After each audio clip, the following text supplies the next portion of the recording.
Hadis ini memberikan pelajaran kepada kita bahwa keutamaan tauhid adalah masuk ke dalam surga sesuai dengan jenis amal perbuatan.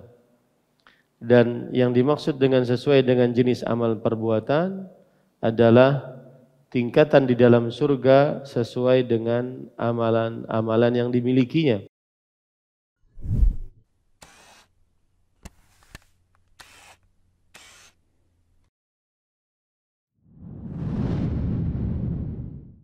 Assalamualaikum warahmatullahi wabarakatuh. Bismillahirrahmanirrahim.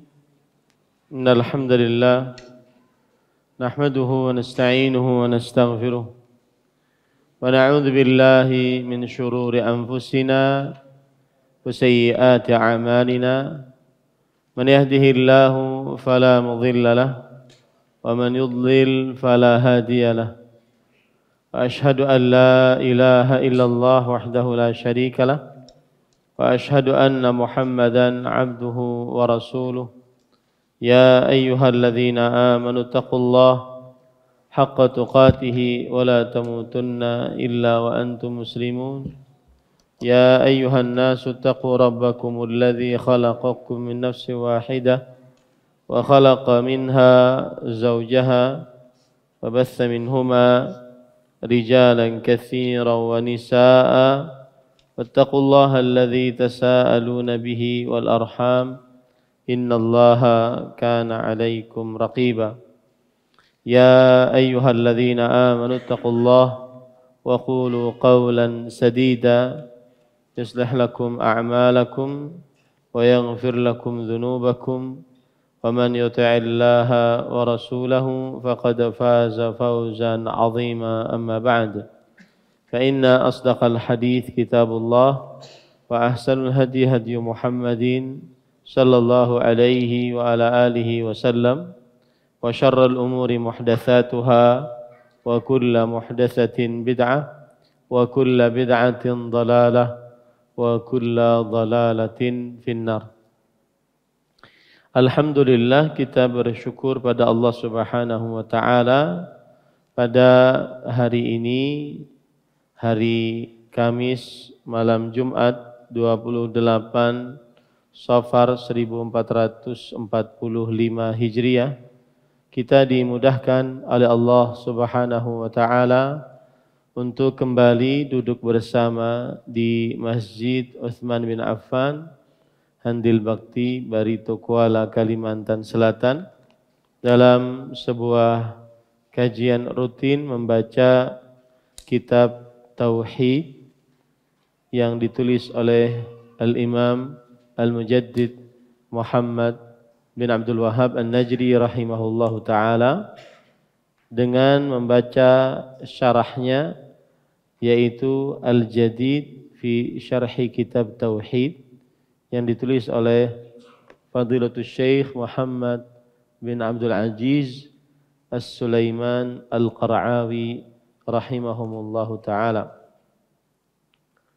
Salawat dan salam semoga selalu Allah berikan kepada Nabi kita Muhammad sallallahu alaihi wa ala alihi wasallam, pada keluarga beliau, para sahabat, serta orang-orang yang mengikuti beliau sampai hari kiamat kelak.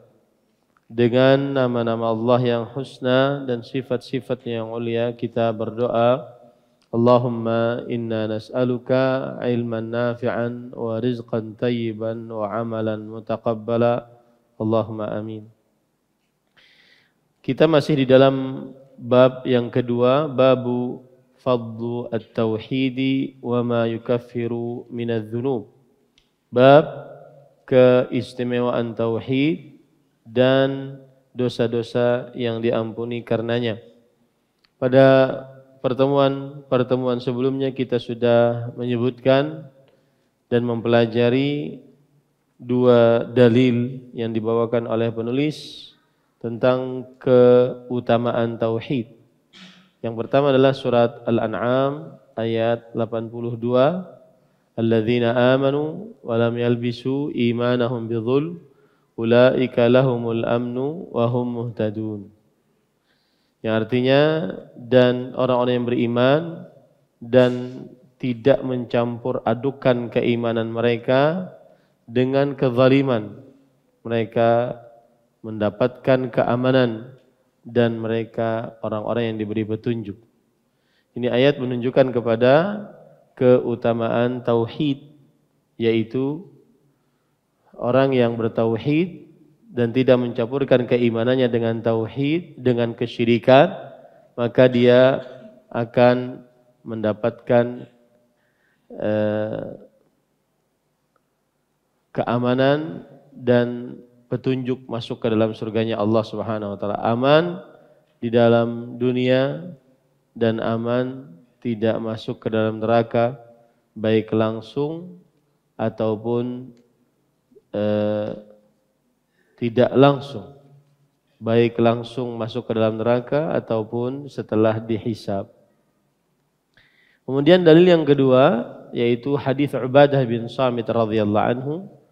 Rasul sallallahu alaihi wasallam bersabda, "Man syahida an la ilaha illallah wa anna Muhammadan abduhu wa rasuluhu wa anna Isa abdullahi wa rasuluhu wa kalimatuhu alqaha ila Maryam wa ruhum min wal jannata haqqun wan nara haqqun adkhalahu Allahul jannah ala ma kana minal amal." Hadis ini memberikan pelajaran kepada kita bahwa keutamaan tauhid adalah masuk ke dalam surga sesuai dengan jenis amal perbuatan. Dan yang dimaksud dengan sesuai dengan jenis amal perbuatan adalah tingkatan di dalam surga sesuai dengan amalan-amalan yang dimilikinya. Atau yang dimaksud dengan masuk ke dalam surga adalah sesuai dengan jenis amal perbuatan, yaitu amal perbuatan sebab seseorang dimasukkan ke dalam surganya Allah Subhanahu wa taala. Sekarang kita mempelajari dalil yang ketiga yang dibawakan oleh penulis di dalam kitab At-Tauhid. Qala al-muallif rahimahullah wa lahuma fi hadithi Itbana fa inna Allah harrama 'alan nari man qala la ilaha illallah yabtaghi bidzalika wajhallah. Nah, iqra. Silakan baca. Sesungguhnya Allah mengharamkan kepada neraka dimasuki orang yang mengucapkan la ilaha illallah, tiada sesembahan yang hak kecuali Allah, karena mencari wajah Allah semata. Nah, Al-Bukhari dan Muslim meriwayatkan pada hadis Itban. Itban di sini adalah Itban bin Amr bin Ajlan Al-Ansari. Itban bin Amr bin Al-Ajlan Al-Ansari dari keturunan Salim ibn Auf. Dan keturunan Salim ibn Auf inilah yang pertama kali menampung Rasulullah sallallahu alaihi wasallam ketika beliau berhijrah dari kota Mekah ke kota Madinah, kemudian singgah di Quba. Dan yang menampung dari Rasul sallallahu alaihi wasallam adalah Bani Salim bin Auf, keturunan Salim bin Auf, dan beliau adalah sahabat Nabi yang masyhur, dan beliau wafat di kekhalifahan Muawiyah bin Abi Sufyan radhiyallahu anhuma. Itban bin Malik meriwayatkan, sesungguhnya Allah telah mengharamkan kepada neraka dimasuki orang yang mengucapkan la ilaha illallah, tiada sesembahan yang hak kecuali Allah, karena mencari wajah Allah semata. Taib. Para ikhwan yang dirahmati oleh Allah Subhanahu wa taala, yang dimaksud dengan Allah mengharamkan kepada neraka, maksudnya adalah Allah menahan masuk ke dalam neraka. Mengharamkan ke dalam neraka maksudnya adalah Allah menahan masuk ke dalam neraka. Kemudian yang dimaksudkan dengan orang yang mengucapkan la ilaha illallah, bukan sekedar mengucapkan di sini, tetapi qalaha bilisanihi 'arifan ma'naha 'amilan bimuqtadaha. Dia mengucapkan dengan lisannya dan dia memahami maknanya dan mengerjakan konsekuensi-konsekuensinya. Nah, itu yang baru ucapan la ilaha illallahnya bermanfaat untuk dirinya, mendatangkan keutamaan, yaitu diharamkan dari nerakanya Allah Subhanahu wa taala. Yang mengucapkannya dengan lisannya dan memahami maknanya dan mengamalkan konsekuensinya. Nah, ini ucapan la ilaha illallah yang bermanfaat. Kalau cuma ucapan hati enggak manfaat, harus dengan lisan. Kalau mengucapkan tanpa ilmu, tidak memahami maknanya, tidak manfaat. Harus memahami maknanya. Kemudian kalau mengucapkan dengan lisan, memahami maknanya, tetapi tidak mengerjakan konsekuensinya, tidak juga manfaat. Apa konsekuensi mengucapkan la ilaha illallah? Yaitu beribadah hanya kepada Allah, ikhlas hanya kepada Allah, dan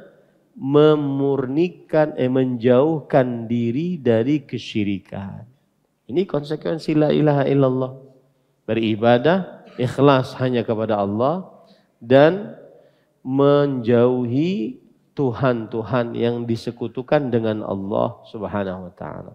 Nah, kalau mengucapkan itu dengan 3 konsekuensi tadi, mengucapkannya dengan lisan, memahaminya dengan qalbu, kemudian mengamalkan konsekuensi-konsekuensinya, itulah yang bermanfaat, yang diharamkan darinya neraka Allah Subhanahu wa taala. Taib.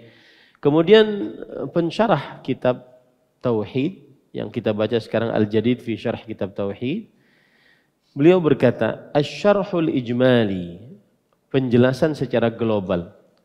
Yukhbiruna hadzal haditsu anna Allah Subhanahu wa taala sayuslimu atau sayusallimu min adzabi an-nar kullun man wahhadallah wa amila bimuqtada tauhidihi qasidan bidzalika taqarruba ila Allah la riya'an wala sum'ah. Artinya hadis ini memberitahukan kepada kita bahwa Allah Subhanahu wa taala akan menyelamatkan dari siksa neraka. Siapa dia? Setiap yang mentauhidkan Allah Subhanahu wa taala dan mengamalkan konsekuensi dari tauhid tersebut. Mengamalkan konsekuensi dari tauhid tersebut dengan maksud mendekatkan diri kepada Allah Subhanahu wa taala, bukan karena riya. Riya artinya adalah beramal ingin dilihat orang atau memperlihatkan amal atau memperbagus amal untuk dipuji manusia. Itu riya. Memperlihatkan amal atau memperbagus amal untuk dipuji manusia. Itu riya. Sum'ah adalah memperdengarkan amal atau memperbagus apa yang diperdengarkan dari amal agar dipuji manusia. Nah, itulah riya. Nah, siapa yang mengucapkan la ilaha illallah ikhlas murni hanya karena Allah, bukan karena riya, bukan karena sum'ah, maka dia mendapatkan pahala, yaitu diharamkan oleh Allah Subhanahu wa taala dari nerakanya Allah Subhanahu wa taala. Saya pengalaman pada ikhwah, kalau lagi buka media sosial, buka halaman-halaman para masyayikh gitu, itu kan biasanya para syekh menyebutkan ayat-ayat Quran, hadis-hadis Rasul gitu ya. Kebiasaan status-statusnya para syekh. bukan status-status kita bikin perkataan sendiri, memperbanyak apa namanya, nanti memperbanyak pertanggungjawaban aja di akhirat gitu. Ya, lebih baik antum, saya nasihatkan, kalau bikin status di WA, di Facebook atau apapun, kutip ayat, kutip hadis, sebarkan. Daripada antum mikirkan sesuatu, tulis, belum tentu benar. Yang banyak adalah curhatan. Belum tentu benar. Lebih baik kutip ayat, kutip hadis, banyak pahalanya. Nah, yang menarik adalah kadang Syekh menyebutkan hadis, lalu di dalam hadis itu ada amalan. Ya, misalkan ada hadis yang berbunyi man qala subhanallah walhamdulillah wala haula wala quwata illa billah ghufirat dzunubuhu walau kanat mithla zabadil bahr. Siapa yang mengucapkan subhanallah walhamdulillah wala haula wala quwata illa billah, maka diampuni dosa-dosanya meskipun sebanyak buih di lautan. Nah, kebiasaan saya pribadi kalau ada status begitu dari Syekh, saya langsung amalkan tuh. Langsung amalkan. Ya, walau sekali kita amalkan langsung. Manfaat. Kayak begini. Hadis. Siapa yang mengucapkan la ilaha illallah? Ya, apa ada di hadisnya? Yang mengucapkan la ilaha illallah dan berharap wajah Allah, maka diharamkan atasnya neraka. Nah, ucapkan la ilaha illallah, berharap hanya pahala dari Allah. Dapat sudah hadis itu. Begitu cara berinteraksi dengan media sosial. Ya, jangan dibuka kecuali yang bermanfaat, dan apabila mendapatkan yang bermanfaat langsung amalkan. Jangan ditunggu-tunggu, jangan dilewat. Amalkan langsung. Misalkan ada, ini saya beri contoh ya.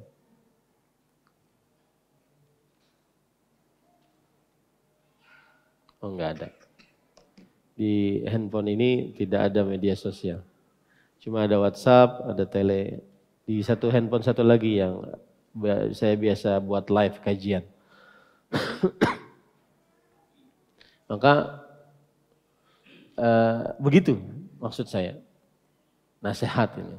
Kalau ada amalan, orang menyebarkan hadis, pahalanya ini gitu.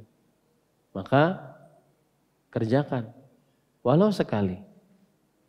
Dapat pahalanya. Siapa yang mengucapkan subhanallah wa bihamdih, ya, 100 kali diampuni dosanya. Nah, ucapkan itu. Subhanallah bihamdih, subhanallah. Walau menunggu waktu, walau 3 menit, dapat pahala. Nah, begitu. Ya, sama dengan ini. Ucapkan la ilaha illallah. Ikhlas dari kalbu, ingin berharap wajah Allah. Dapat pahala. Nah itu. Satu lagi yang tadi saya nasihatkan, kalau bikin status enggak usah lah nulis status-status apa sih, status-status diri.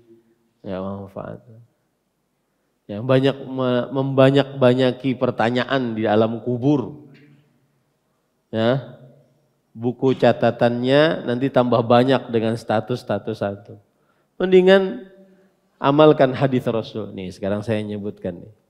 Amalkan hadis Rasul. Tuba liman kana fi sahifatihi istighfaran katsiran. Alangkah indahnya dia mendapatkan sebuah pohon di surga. Barang siapa yang di dalam buku catatan amalnya istighfar yang banyak. Istighfar, astagfirullah, astagfirullah. Ya. Dan saya mengajak dari majelis ini agar kawan-kawan yang sudah lama ngaji semestinya lebih banyak amalnya. Ayo berprestasi di rumah masing-masing. Hatamkan Al-Quran di rumah masing-masing. Perbanyak sholat sunnah di rumah masing-masing.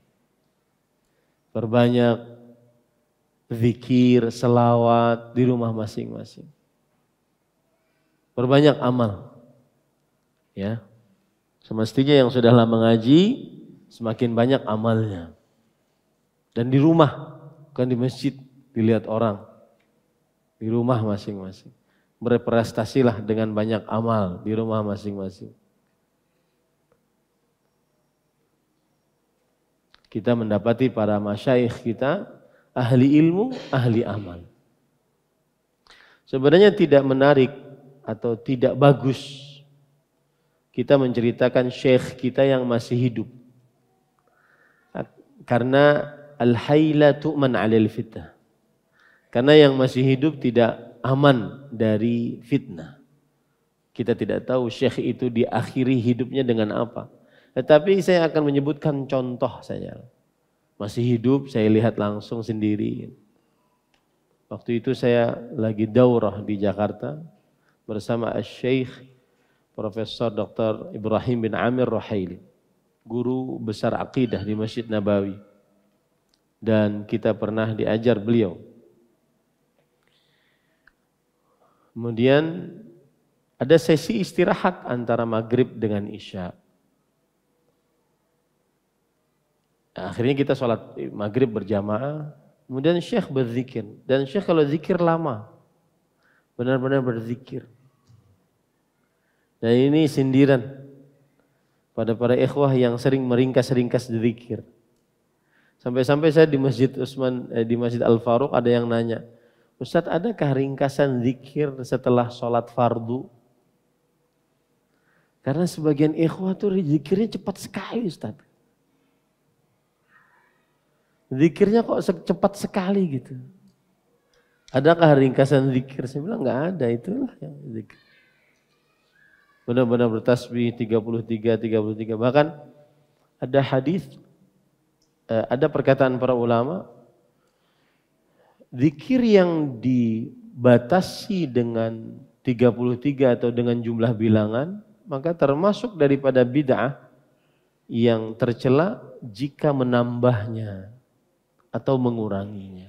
33 karena di situ disebutkan oleh Rasulullah SAW 33. Zikir beliau lama. Kemudian setelah zikir beliau sholat. Padahal beliau dalam keadaan musafir itu. Sholat ba'diyah.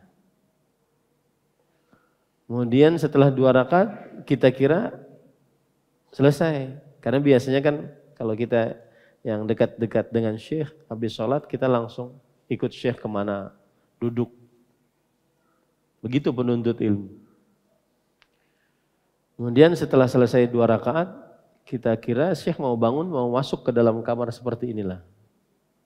Ternyata sholat lagi 2 rakaat. Musafir itu. Habis itu sholat lagi 2 rakaat, 6 rakaat. Saya langsung tanya kepada muridnya yang mendampingi beliau. Ini kebiasaan syekh kah? Nah, iya. Ahli ilmu, ahli ibadah. Dan memang ada riwayatnya 6 rakaat antara maghrib dan isya. Makanya saya nasihatkan terutama para ikhwah-ikhwah, para santri. Wattaqullah wa yu'allimukumullah. Bertakwalah kepada Allah. Maka Allah akan mengajari engkau. Sebesar takwamu kepada Allah, sebesar itu pula kemudahanmu untuk belajar ilmu agama.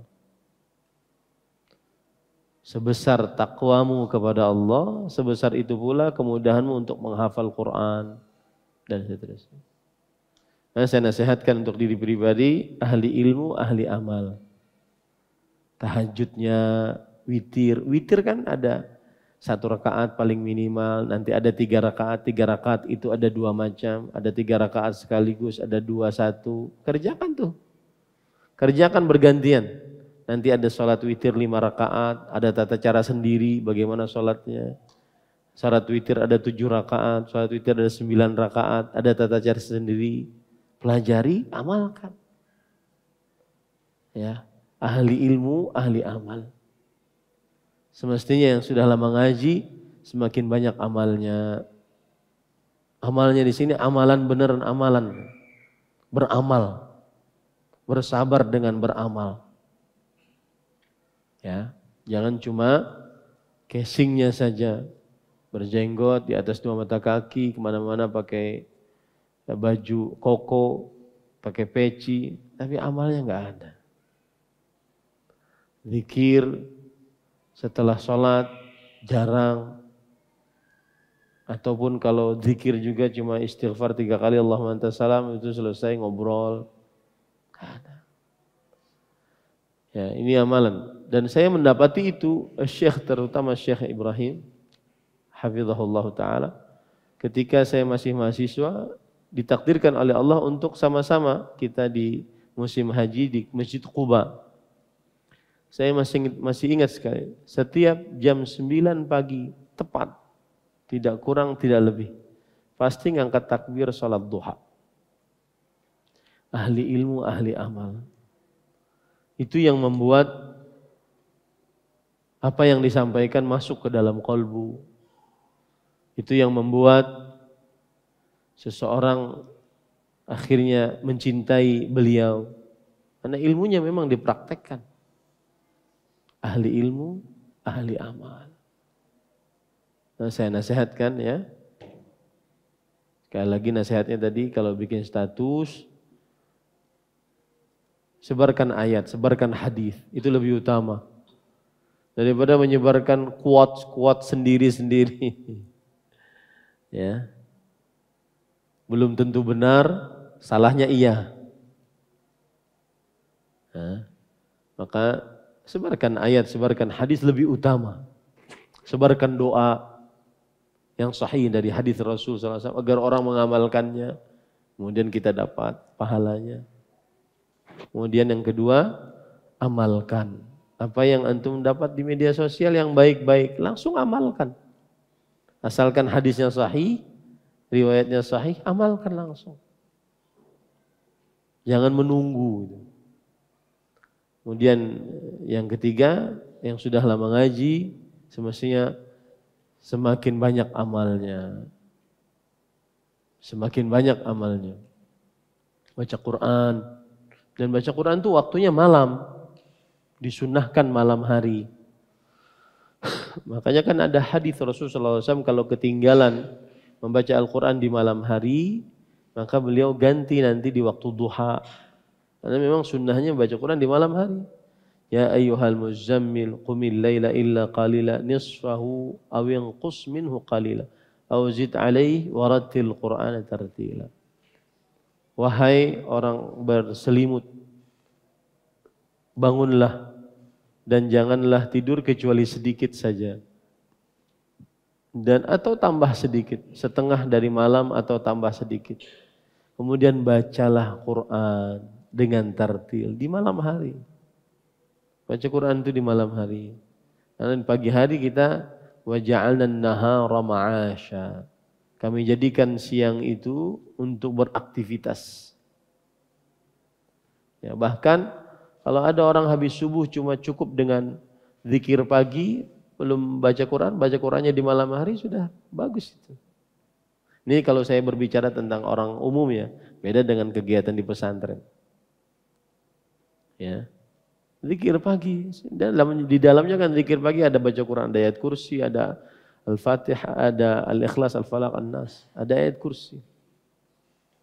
Nah, begitu. Ahli ilmu, ahli amal. Harus banyak beramal. Ya, banyak beramal. Sabar dalam beramal lebih afdal daripada sabar menjauhi maksiat. Sabar menjauhi maksiat lebih afdal daripada sabar menghadapi musibah.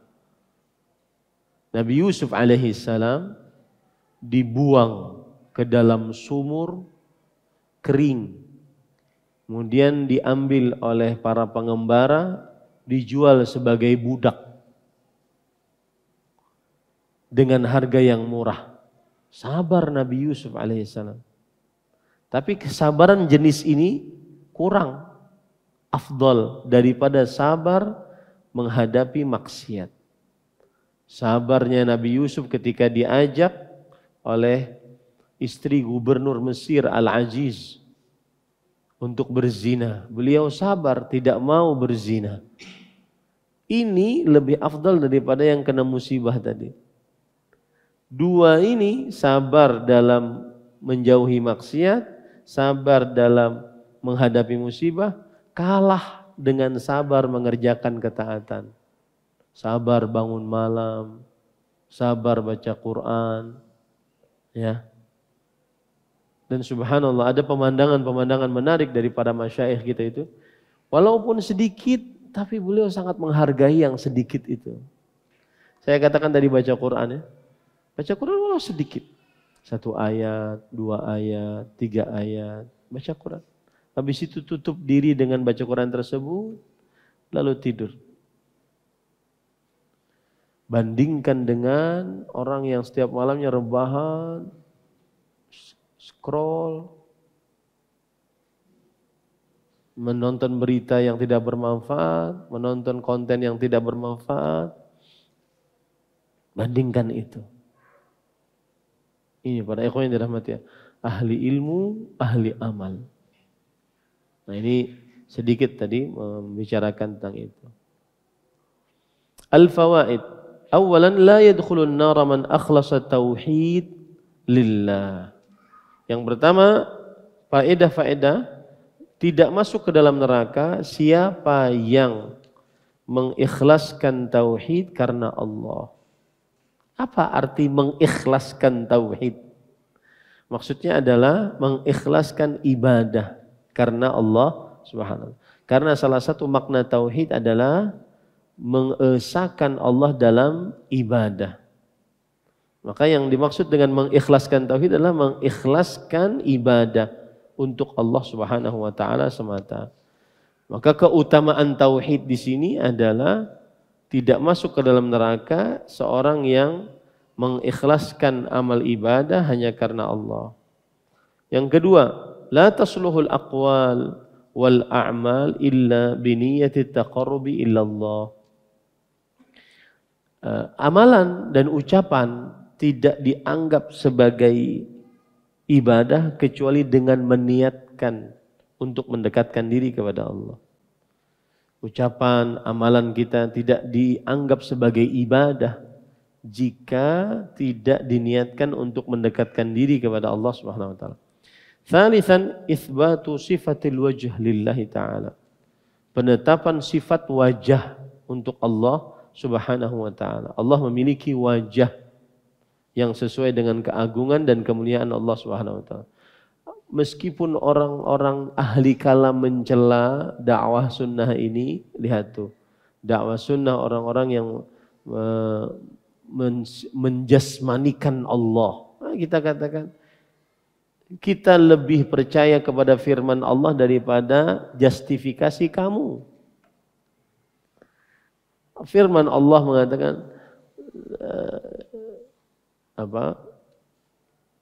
surat Ar-Rahman, wa yabqa wajhu rabbika dzul jalali wal ikram, dan tetap wajah Rabbmu yang memiliki keagungan dan kemuliaan. Allah menetapkan dirinya memiliki wajah. Maka kita lebih percaya firman Allah daripada celaan dan makian kamu. Begitu saja, enggak usah jawab macam-macam. Ucapan, amalan kita tidak dianggap sebagai ibadah jika tidak diniatkan untuk mendekatkan diri kepada Allah Subhanahu wa taala. Tsalitsan itsbatu sifatil wajh lillahi taala. Penetapan sifat wajah untuk Allah Subhanahu wa taala. Allah memiliki wajah yang sesuai dengan keagungan dan kemuliaan Allah Subhanahu wa taala. Meskipun orang-orang ahli kalam mencela dakwah sunnah ini, lihat tuh, dakwah sunnah orang-orang yang menjasmanikan Allah. Nah, kita katakan, kita lebih percaya kepada firman Allah daripada justifikasi kamu. Firman Allah mengatakan, surat Ar-Rahman, wa yabqa wajhu rabbika dzul jalali wal ikram, dan tetap wajah Rabbmu yang memiliki keagungan dan kemuliaan. Allah menetapkan dirinya memiliki wajah. maka kita lebih percaya firman Allah daripada celaan dan makian kamu. Begitu saja, nggak usah jawab macam-macam. Rasulullah SAW yang lebih ma'rifat dan paling ma'rifat tentang Allah menetapkan sifat wajah. Maka kami lebih percaya kepada Rasulullah SAW daripada celaan kamu, makian kamu. Banyak tuh di media sosial orang-orang yang lihat orang akidahnya orang-orang Wahabi menjasmanikan Allah. Allah punya wajah, Allah punya tangan, Allah punya kaki. Jawabannya mudah. Yang memberitahukan itu bukan kita. Yang memberitahukan itu yang punya diri. Dan kita cuma mengimani apa yang diberitahukan oleh yang punya diri. Allah Subhanahu wa ta'ala. Munasabatul hadis lil bab. Hubungan hadis ini dengan bab. Apa hubungannya? Haitsu dallal haditsu ala anna man mata mukhlishan lillahi tauhid sadima minan nar. Hadis ini menunjukkan bahwa siapa yang meninggal di atas tauhid maka dia selamat dari neraka. Dan selamat ada dua, masih ingat enggak? Selamat yang pertama apa? Tidak kekal di dalam neraka. Selamat yang kedua apa? Tidak masuk ke dalam neraka.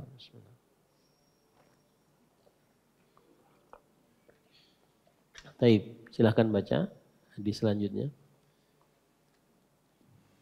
Bismillahirrahmanirrahim.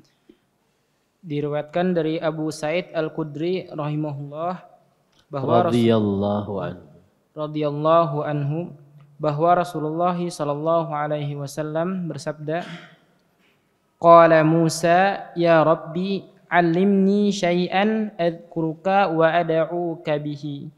Qala qul ya Musa la ilaha illallah. Qala ya Rabbi kullu ibadika yaquluna hadha. Qala ya Musa law anna as-samaa wa ya Musa law anna as-samawati as-sab'a wa 'amirahun ghairi wal ardina as-sab'a fi kaffatin wa la ilaha illallah fi kaffatin malat bihinna la ilaha illallah. Nah, artinya Musa berkata, ya Tuhanku, ajarkanlah kepadaku sesuatu untuk berzikir dan berdoa kepadamu. Allah berfirman, katakan hai Musa, la ilaha illallah. Musa berkata lagi, ya Tuhanku, semua hambamu mengucapkan ini. Allah pun berfirman, hai Musa, andai kata ketujuh langit dan penghuninya selain aku serta ketujuh lapis bumi diletakkan pada daun timbangan, sedang la ilaha illallah diletakkan pada daun timbangan yang lain, niscaya la ilaha illallah lebih berat timbangannya. Hadis riwayat Ibnu Hibban dan Al-Hakim dengan mengatakan bahwa hadis ini adalah sahih. Baik, ahibati fillah, afanillahu wa iyyakum. Diriwayatkan dari Abu Sa'id. Abu Sa'id sahabat Rasulullah SAW yang terkenal dengan kunyahnya. Terkenal dengan apa? Kunyahnya. Namanya siapa? Sa'ad bin Malik bin Sinan. Namanya adalah Sa'ad bin Malik bin Sinan bin Ubaid Al-Khazraji. Beliau dari suku Khazraj Al-Ansari.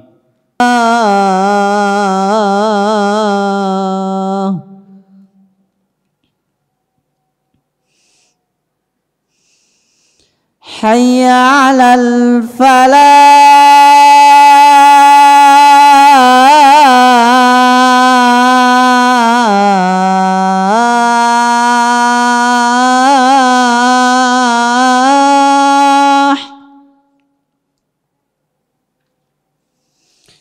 حي على الفلاح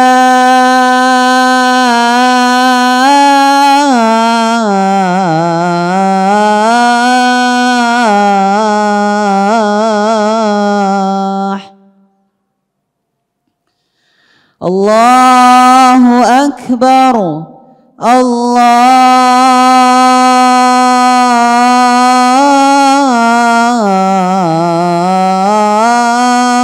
أكبر لا إله إلا الله.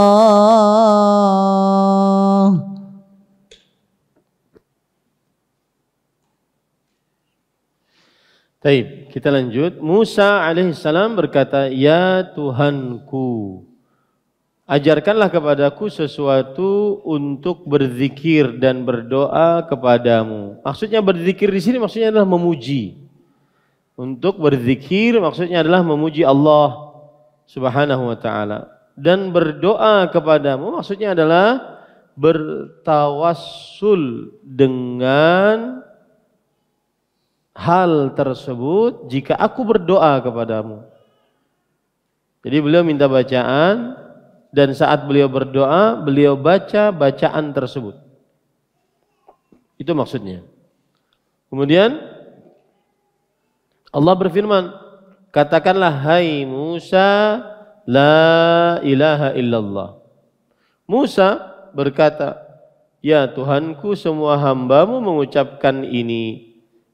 Musa alaihi salam menginginkan sesuatu yang khusus, amalan yang khusus. Makanya beliau mengatakan seperti itu. Semua hambamu mengucapkan ini. Maka beliau ingin amalan khusus. Lalu Allah Subhanahu wa taala berfirman, andai kata ketujuh langit. Berarti langit itu ada 7 tingkatannya. Dan penghuninya, yaitu para malaikat, dalam satu diletakkan dalam daun timbangan. Dalam daun timbangan kita biasa timbangan itu ada 2, daun timbangan yang pertama. Sedangkan la ilaha illallah diletakkan dalam daun timbangan yang lain, niscaya la ilaha illallah lebih berat timbangannya. Hadis riwayat Imam Ibnu Hibban dan Imam Hakim dan disahihkan oleh Imam Hakim. Kemudian juga disahihkan oleh Imam Az-Zahabi, Imam Al-Baghawi, ya.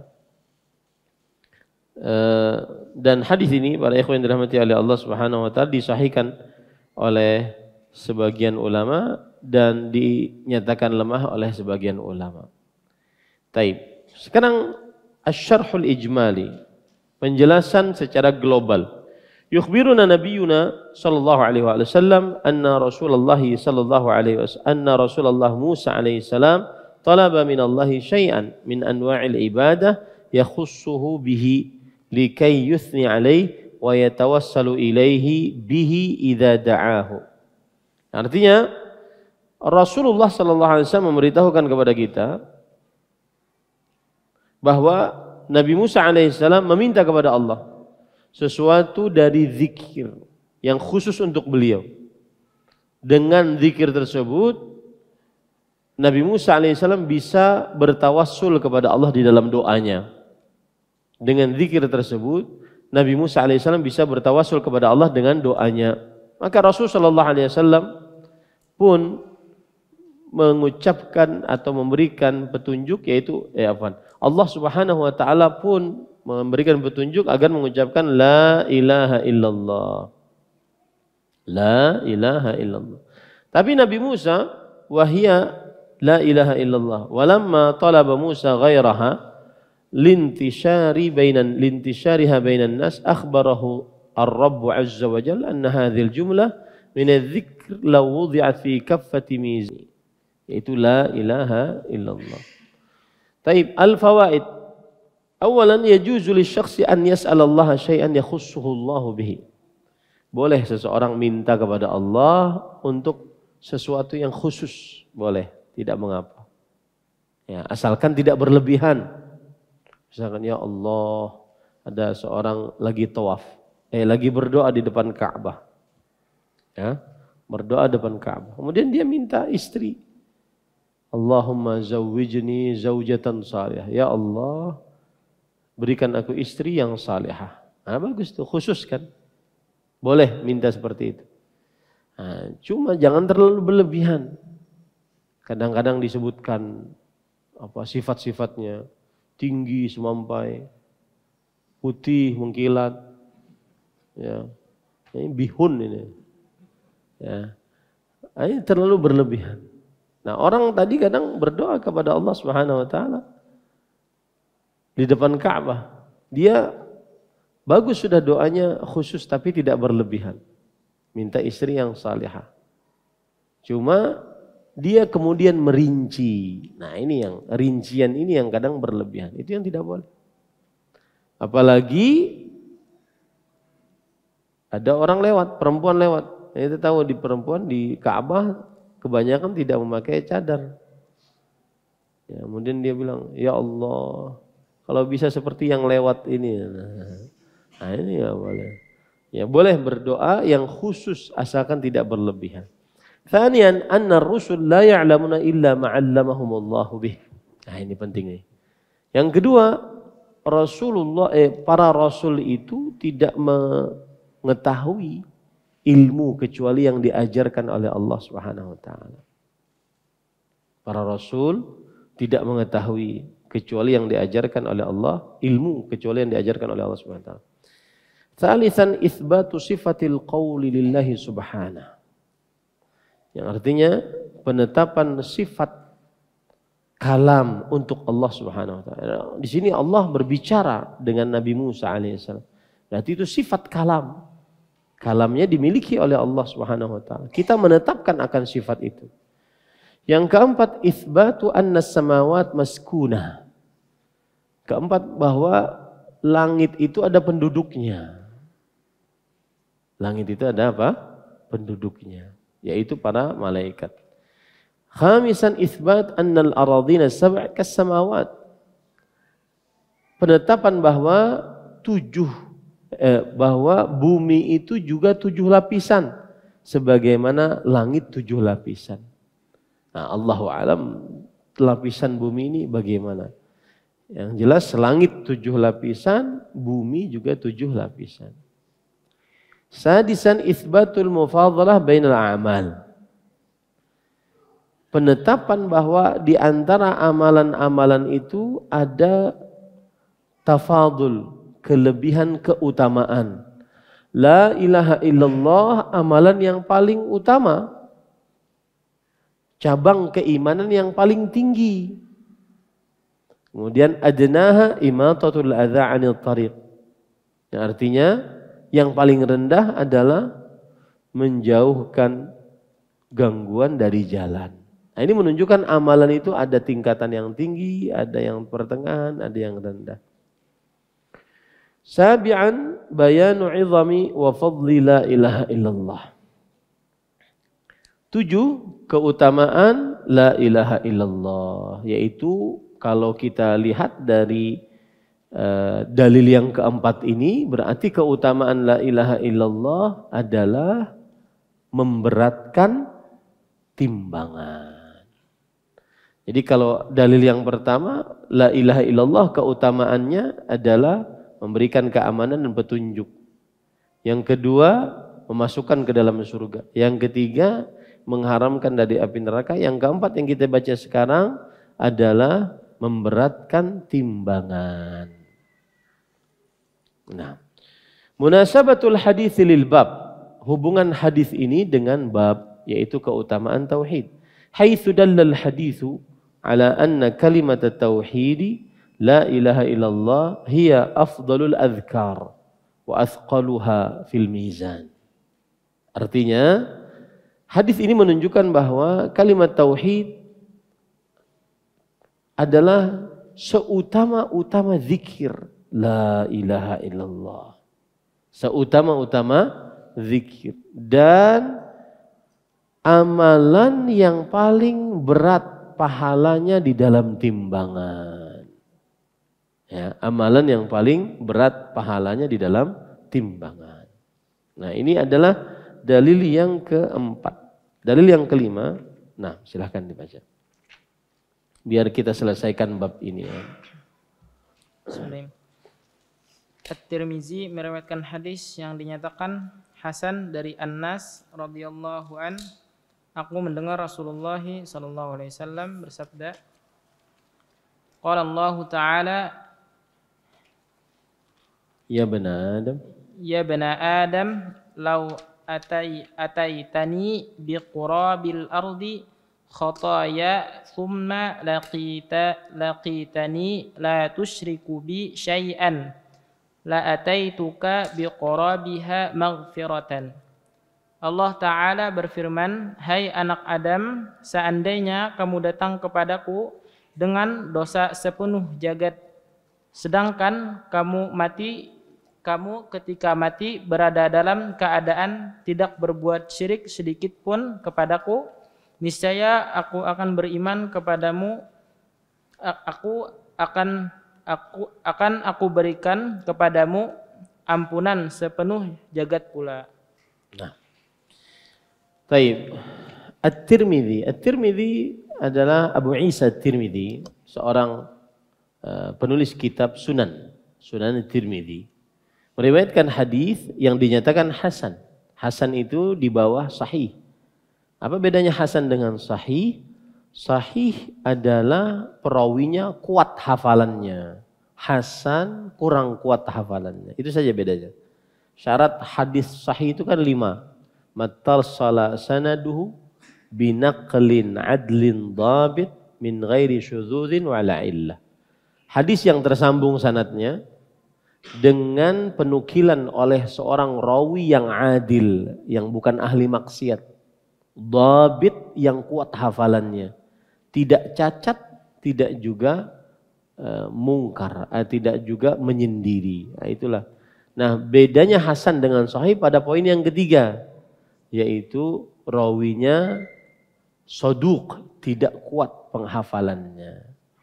Nah, Anas radhiyallahu anhu mendengar Anas radhiyallahu anhu meriwayatkan aku mendengar Rasulullah sallallahu alaihi wasallam. Anas di sini adalah Anas bin Malik. Anas bin Malik sahabat Rasulullah sallallahu alaihi wasallam. Anas bin Malik bin Nadhr. Ya. Anas bin Malik bin Nadhr. Ini bukan bapaknya Malik ibn Anas. Bukan bapaknya Imam Malik ibn Anas. Anas bin Malik bin Nadhr sahabat Rasul. Malik ibn Anas adalah seorang tabi'ut tabi'in. Nah.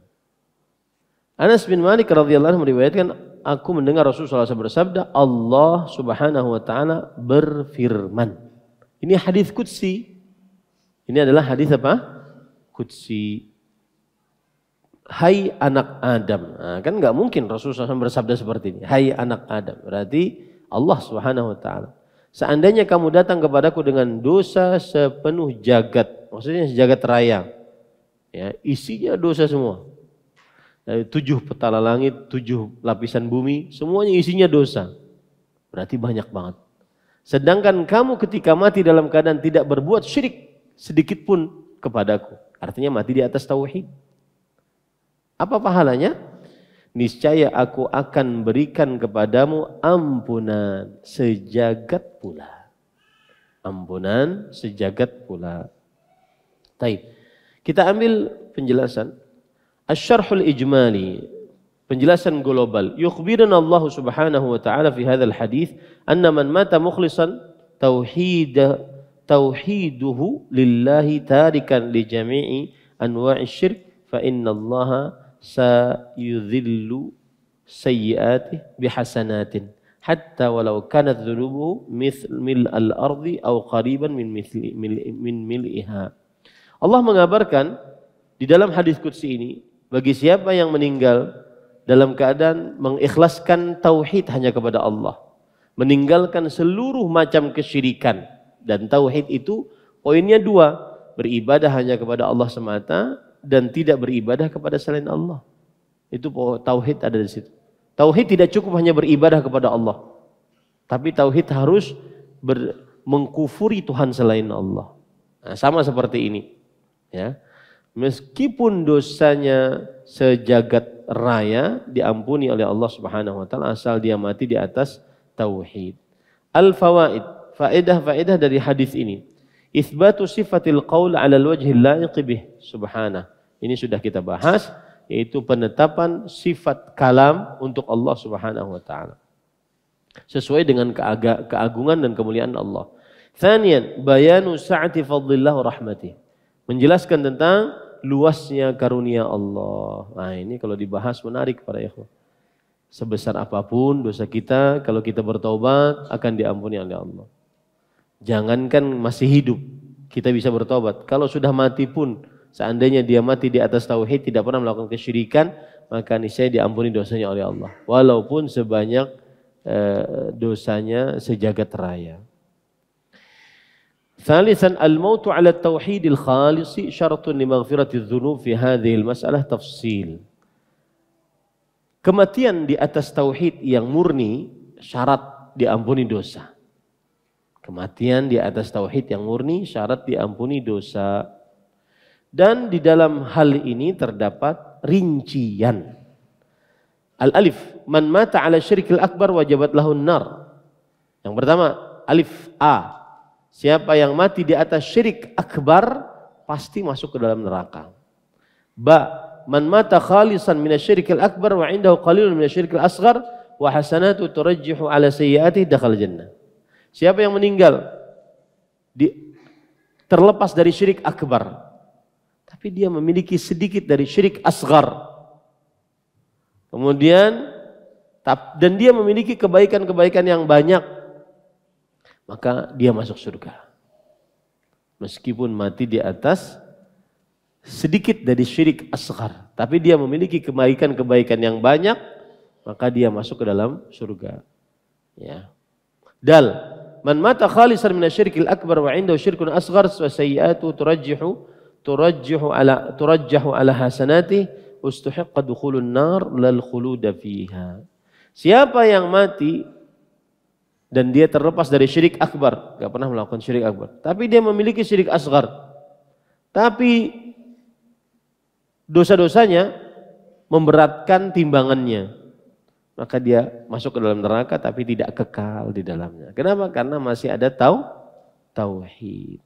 Nah, munasabatul haditsil bab, hubungan hadis dengan bab.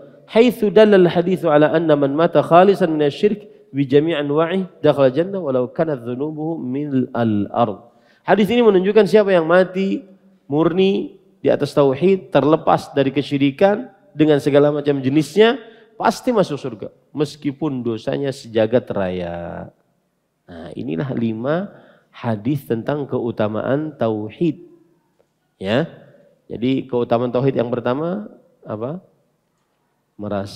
Mendapatkan keamanan dan petunjuk masuk ke dalam surga. Yang kedua, masuk ke dalam surga. Yang ketiga, diharamkan dari api neraka. Yang keempat, diberatkan timbangan. Yang kelima, diampuni dosa. Walau seberat atau sebanyak jagat raya dan seisinya.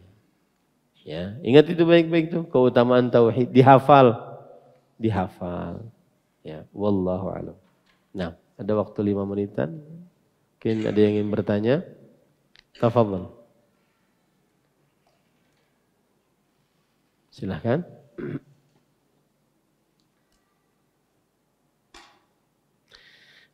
Saya ingin mengingatkan sebuah nikmat Allah. Nikmat Allah itu salah satu hal yang menjadi nikmat Allah adalah seseorang dimudahkan di dalam mengerjakan ketaatan. Itu nikmat Allah. Seseorang dimudahkan mengerjakan ketaatan. Dia tanpa harus mengeluarkan effort, usaha yang sangat besar, dimudahkan bagi dia untuk mengerjakan ketaatan. Saya beri contohnya, nikmat Allah, rumah-rumah samping masjid, tinggal berapa langkah bisa ke masjid. Ya, nikmat Allah dimudahkan.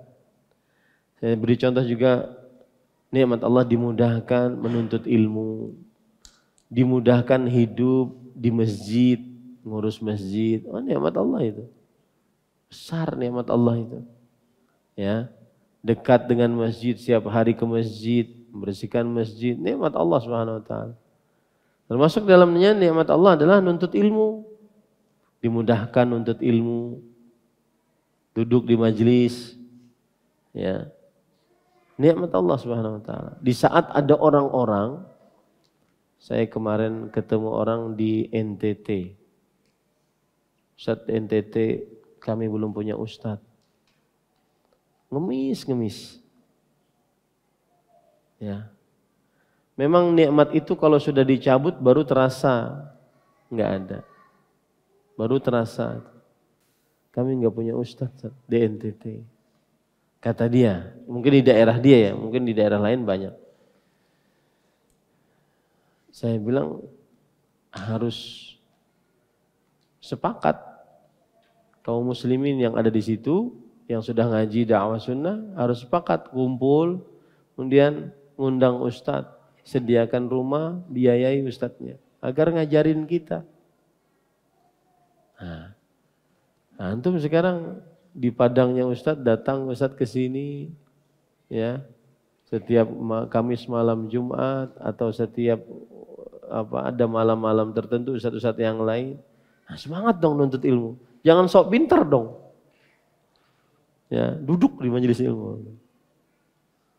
Semangat. Ketika ada orang di luaran sana susah nyari ilmu.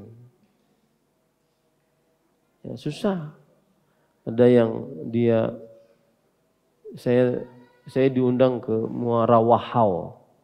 Muara Wahau itu dari Samarinda 7 sampai 8 jam. Saya belum bisa mendatangi. Berapa kali minta, nggak ada ustadz di sini. Ya, maka bersyukur. Dimudahkan untuk beribadah kepada Allah Subhanahu Wa Taala. Jangan absen. Saya sering mengingatkan, menuntut ilmu itu meluangkan waktu, bukan di waktu yang luang. Jadi kita memang memprogram diri kita. Oh, Kamis malam Jumat nih saya kerjanya harus jam 5 selesai lah gitu. Biar bisa istirahat sejam, kemudian bisa nuntut ilmu habis maghrib. Ada lagi yang lebih luar biasa, dari kantor langsung ke sini nuntut ilmu. Sudah bawa buku, catatan. Memang niatannya untuk nuntut ilmu, dari kantor langsung ke sini. Itu banyak itu manusia-manusia seperti itu. Ya. Nah, itu yang di jauh-jauh rumahnya. Nah, yang dekat-dekat semestinya harus lebih semangat. Nah, ini para ikhwan yang dirahmati oleh Allah. Semoga yang disampaikan bermanfaat. Jika tidak ada yang bertanya, kita cukupkan dengan kafaratul majlis. Subhanakallah bihamdik, asyhadu an la ilaha illa anta astaghfiruka wa atubu ilaik. Wassalamualaikum warahmatullahi wabarakatuh. Terima kasih. Jazakumullah khairan wa barakallahu fikum. Video ini dibuat atas partisipasi dari donasi Anda. Semoga menjadi amal jariah bagi Anda semuanya.